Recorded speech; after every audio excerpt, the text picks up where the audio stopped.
Hey guys, this is Mindcast with your host, Kevin Seaman, where we talk about what's going on in your head. Hi, this is your host of Mindcast, Kevin Seaman. Please share this Mindcast with two people that you feel would benefit from it. It will cost you nothing, and you'll help someone learn something unique and valuable. One of the phrases that I live by is, the answer's always no if you don't ask. What that little catchphrase has done for me, I cannot even begin to explain, let alone fathom myself. It all started when I was a kid. I used to think, well, what have I got to lose? What a great question. In most cases, I had nothing to lose and everything to gain. That was the premise of my success over and over. I wanted a job, I asked. I wanted a raise, I asked. Okay, so that one didn't always work out in my favor. I wanted to do something, anything. I just asked. And the crazy thing was, I usually got what I asked for. The crazier thing was, I was right. I had nothing to lose. I didn't yet have that thing I was asking for, so I didn't really have a loss. I was no further ahead or behind than I was when I didn't ask. And asking is free. It doesn't cost anything to ask. Sometimes when I asked, I wasn't specific. And guess what? I got very unspecific results. Then I learned that not only do you need to ask, but you need to be absolutely specific, i.e., what you want, when you want it, where you want it to occur, how you want to do it, and how it should play out, and with who do you want to do it with. You need to ask the right person. In some cases, someone else. Quite often, if you ask the wrong person, you'll in fact get the wrong answer. If I ask someone for something and they say, I can't make that decision, I always ask, okay, thank you. Who can? Who do I need to talk to? I want to talk to them. You need to ask with the intention that you will, in fact, get what you want. When you do this, your mind has already begun to accept that you will, in fact, get what you ask for.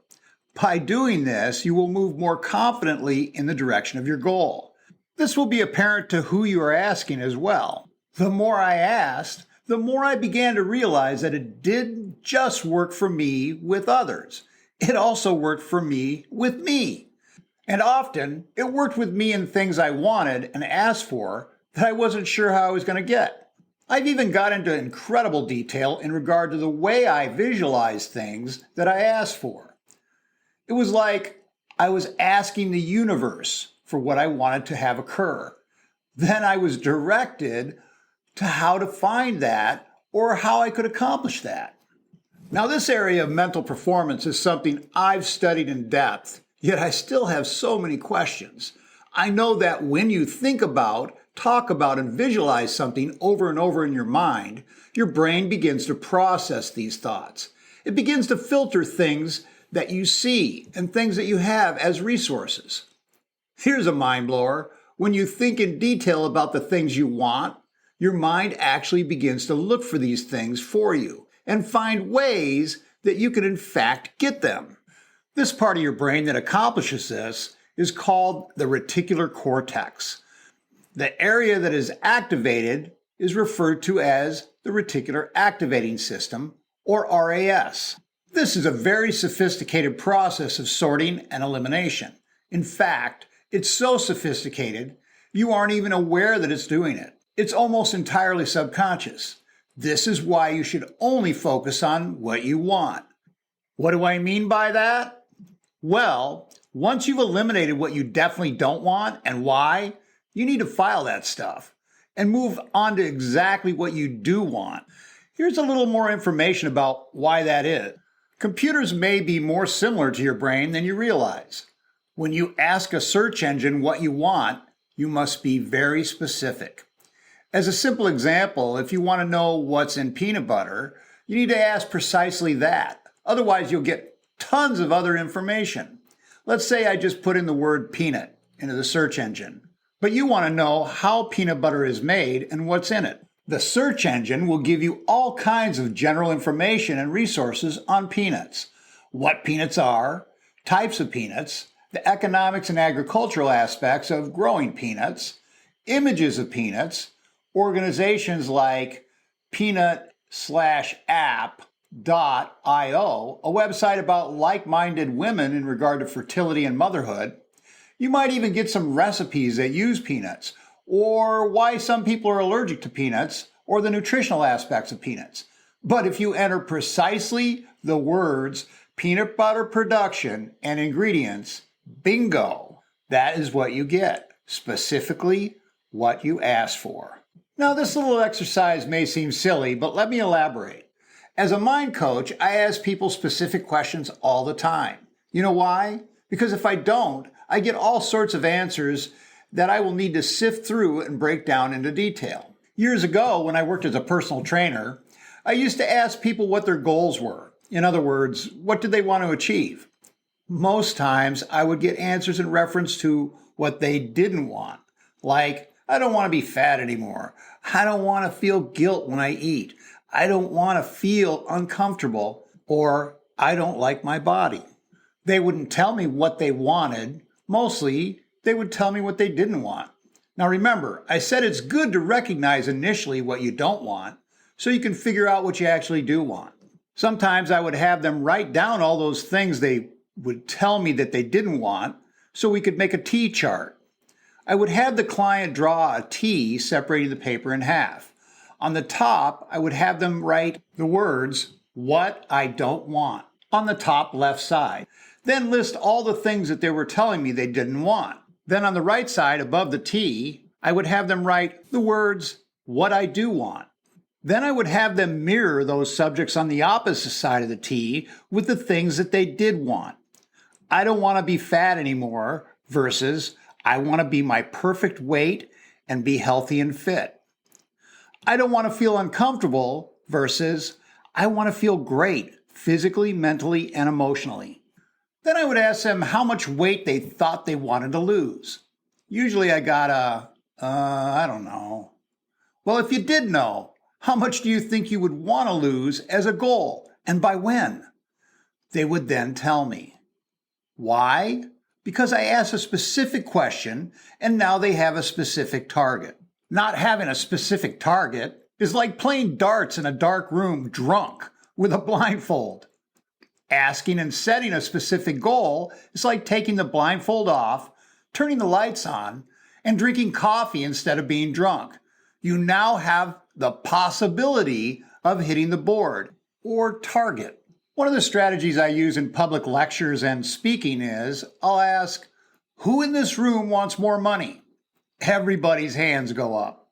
Then I look around the room like I'm looking for someone specific, and I point to someone and I say, come up here. Then I hand them $1 and say, there, now you have more money. Everybody laughs, and the person says almost every time, I wanted more. How am I supposed to know that? You weren't specific. I learned this bit from success coach Jack Canfield. And you know what? It's effective. If someone asked you if you wanted a job and you said yes, wouldn't you ask how much the compensation was? Of course you would. And you would know pretty quickly if you were in fact going to get it. That's my point.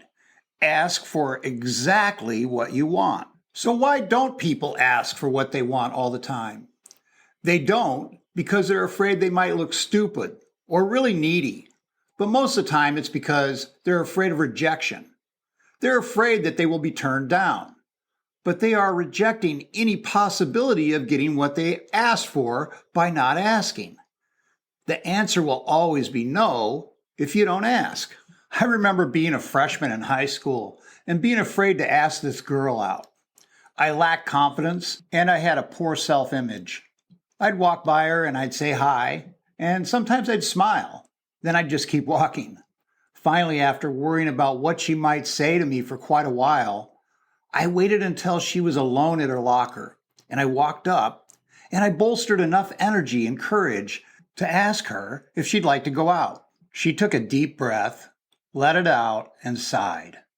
My stomach tightened up, and I felt like I was going to melt into a puddle. I knew she was going to reject me, but she looked at me and smiled, then said, I wondered when you were going to at least talk to me. It took you long enough. I'd love to. I was bewildered. Wait, what, you mean to tell me she was waiting for me to ask her out? Wow. If I hadn't mustered up enough courage, I would have never had such great times with her. We went out together for a while, and we got along really well, and she turned out to be really cool. I never made that mistake again.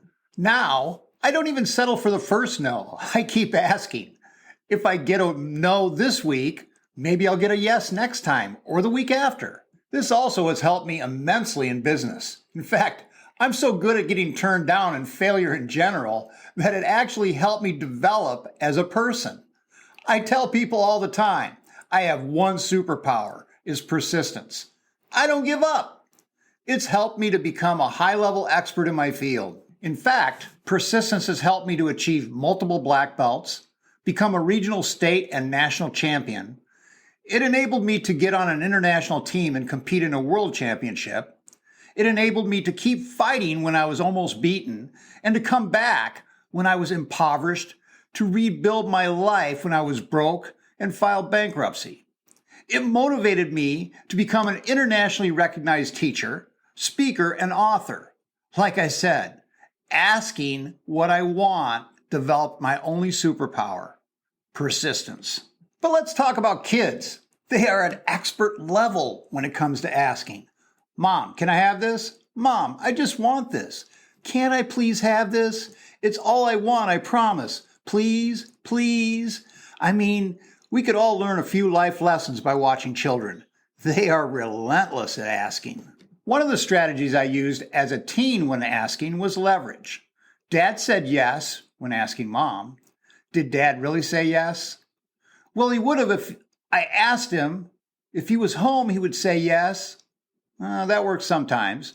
Or Mike's mom, Mrs. Reese, said he could go. Can I go? Mike needs a friend to go with him. I found the leverage strategy to be hit or miss.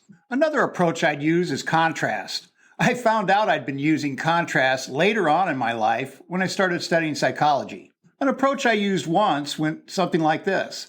Hey, Mom, my friends are going to a concert in LA. Can I drive the VW down and take some guys to the concert? Don't worry, we won't get in any trouble. We won't do anything wrong. Can I go and spend the night with some people I met at the beach down there after the concert? Who? Spend the night? You're 16. No.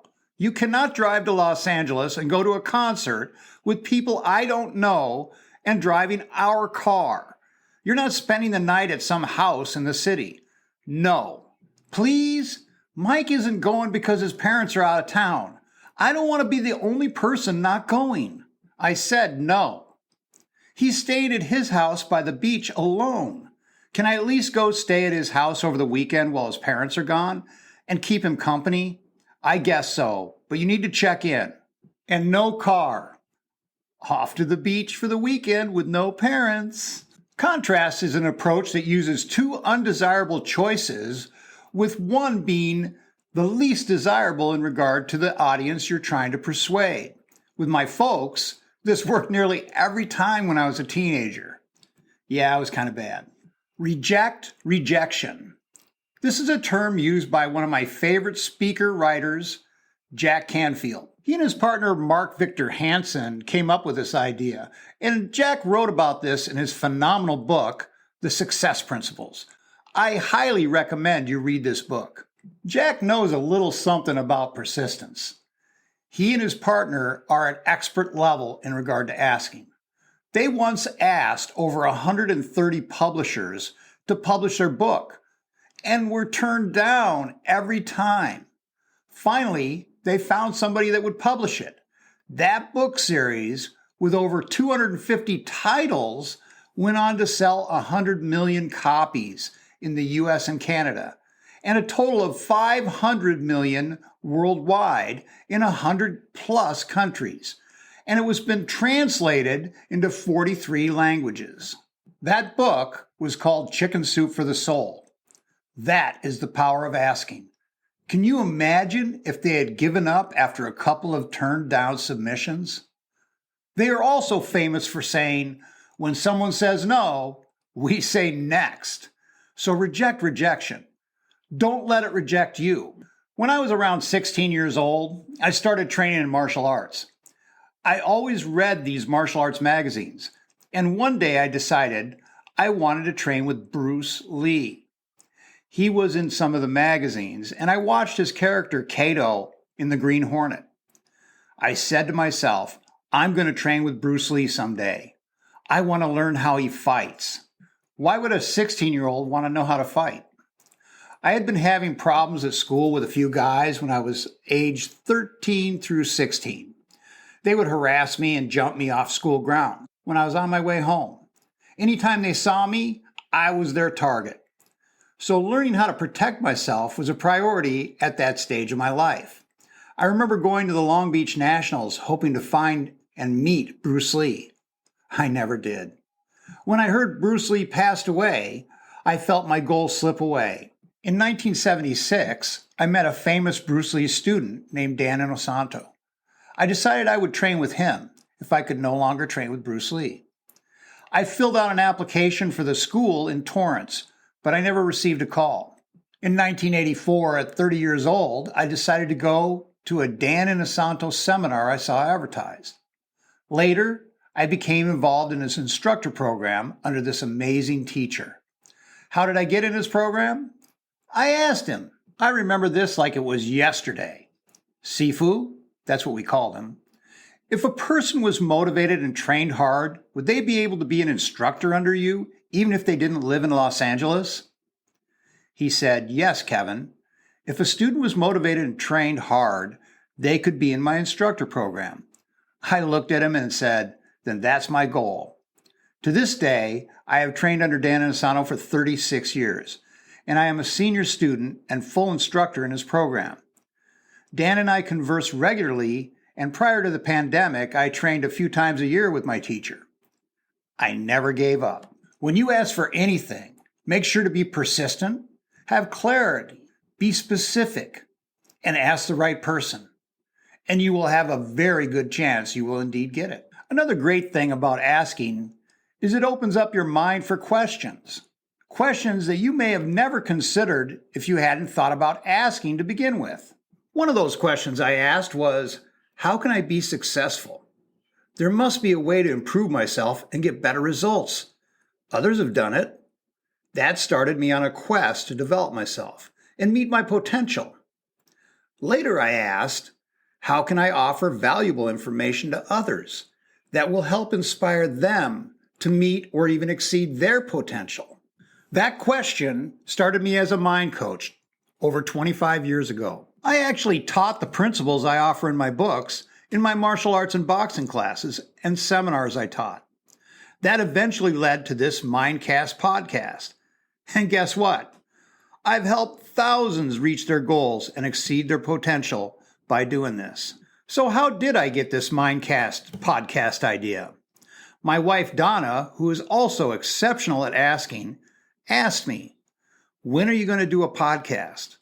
That one question sparked this venture. You're listening to me here and now because she asked. The power of asking is one of the most life-changing actions you can make as a habit. It also cultivates the habit of proactivity because you take the first step. You asked. You will absolutely achieve things you would really never thought you were capable of and do things you didn't think you ever would do. Ask for that job. Ask for that advance in salary. Ask for that date with your possible future wife or husband. Ask for the money you need to help someone. Ask for help. Ask for friendship. Ask for love. Just ask. And remember these words. The answer is always no if you don't ask. And if you're afraid, ask anyway. Thank you so much for listening to Mindcast. I know we are all busy with our day-to-day lives, but you took the time out to listen to something that can help you in your life journey. And for this, you have my gratitude. If you wish to contact me or send me a note about how Mindcast has affected you, you can reach me at kevin@thewinningmindset.com. Thank you. This is Kevin Seaman, and this is Mindcast.